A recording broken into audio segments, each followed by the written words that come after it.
Amoeba নিয়ে পুজোর আগে চিন্তা বাড়ছে।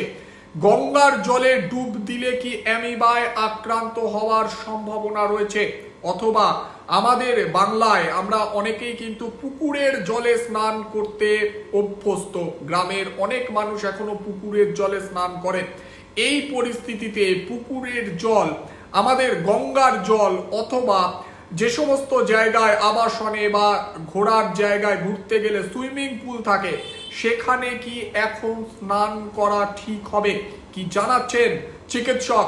সরাসরি আপনাদের সেটা শোনাবো, কিন্তু আরো একবার আপনাদেরকে জানাই এসএসকেএম এর চিকিৎসক নীলাদ্রি মণ্ডল সরাসরি কি বলছে শুনুন। যেহেতু এখন হচ্ছে এটা এপিডেমিক, মানে এপিডেমিক পর্যায়ে পৌঁছে গেছে, সেক্ষেত্রে আমি বলবো যদিও এখানে নিগলেরিয়া যেটা বেশিরভাগ পাওয়া যাচ্ছে সেটা যদিও পশ্চিমবঙ্গে খুব একটা কমন নয়, তাও আমি বলবো যে এটাকে যথেষ্ট সতর্কতার সঙ্গে হ্যান্ডেল করা এবং মুখ যাতে নিমজ্জিত জলের মধ্যে না করা, যেহেতু নাকের দিকেই বেসিক্যালি হচ্ছে এটা হচ্ছে ট্রান্সমিটেড হয়, সেটা যতদূর সম্ভব অ্যাভয়েড করা। এবং গঙ্গার জল পবিত্র এটা কথিত আছে, কিন্তু তাও যতটা সম্ভব অ্যাভয়েড করা যায়, মানে মাথা নিমজ্জিত না করা। এরকম হাত টাত দিয়ে করলো ঠিক আছে, তারপর হাতটা ভালো করে ধুয়ে নিলো ঠিক আছে, কিন্তু যাতে এক্সপোজার না হয়, মানে প্রিডমিনেন্ট যে রুট অফ এন্ট্রি আছে সেটা যাতে স্পেয়ার থাকে, সেটার বিষয়ে সবাইকে লক্ষ্য রাখে। অ্যামিবা নিয়ে এবার চিন্তা বাড়ছে। আপনারা জানেন যে কেরলে একের পর এক আক্রান্ত হচ্ছেন অ্যামিবায়। এখনো পর্যন্ত যা খবর, প্রায় 19 জন এই অ্যামিবায়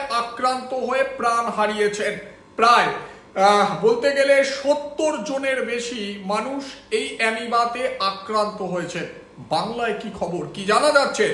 বাংলায় এখন অ্যামিবার দাপট সেভাবে নেই এমনটাই জানা যাচ্ছে। ইতিমধ্যেই রাজ্যের স্বাস্থ্য দপ্তর তারাও জানিয়ে দিয়েছে অ্যামিবা নিয়ে কোনো চিন্তা নেই বাংলায়। তবে বাংলাও সতর্কতা কিন্তু অবলম্বন করছে।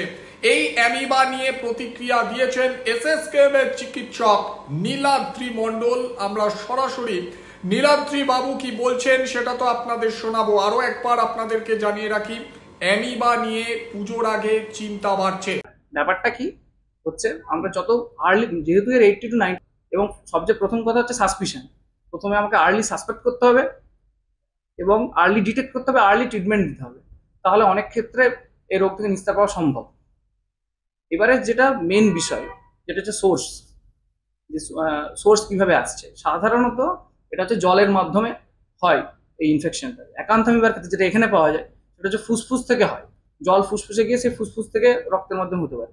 কিন্তু নিগলেরিয়া যেটা যেটা নিয়ে এখন চর্চা হচ্ছে, সেটাও জল থেকেই হয়। নোংরা জল যেখানে অ্যামিবা বেশি থাকে সেই সব জল থেকেই হয়। সেটা হচ্ছে জেনারেলি নাকের নস্ট্রিল, মানে নাকের ফুটোর মাধ্যমে ওটা হচ্ছে বেরোয়। নাকের ফুটো দিয়ে গিয়ে ক্রিব্রিফর্ম প্লেট আছে আমাদের কপালের কাছে, সেখান থেকে পিয়ার্স করে আমাদের যে গন্ধের নার্ভ আছে, অলফ্যাক্টরি নার্ভ, সেটার মাধ্যমে হচ্ছে ব্রেনে পৌঁছায়। হ্যাঁ, হচ্ছে এই হচ্ছে ব্যাপার, মানে দুটো মেনলি হচ্ছে জলের মাধ্যমে বেরোয়। তাহলে কি অন্য কিছুতে নয় না, হয় বাতাসেও এই ধরনের অ্যামিবা থাকে। এবং কোনো কিছু ক্ষেত্রে যদি ইমিউনো কম্প্রোমাইজড হয়, ইমিউনিটি পাওয়ার যদি কম থাকে, যেটা হচ্ছে জেনারেল ইমিউনো ডেফিসিয়েন্সি ভাইরাসের জন্য হতে পারে, বা যে কোনো ইমিউনো কম্প্রোমাইজ স্টেট হতে পারে, অথবা বাচ্চা বয়স্ক এদের ক্ষেত্রেও হতে পারে। তাদের ক্ষেত্রে কিন্তু যদি কোনো ব্রিস্ট মিউকোসা থাকে, তার মাধ্যমেও কিন্তু হতে পারে অনেক সময়।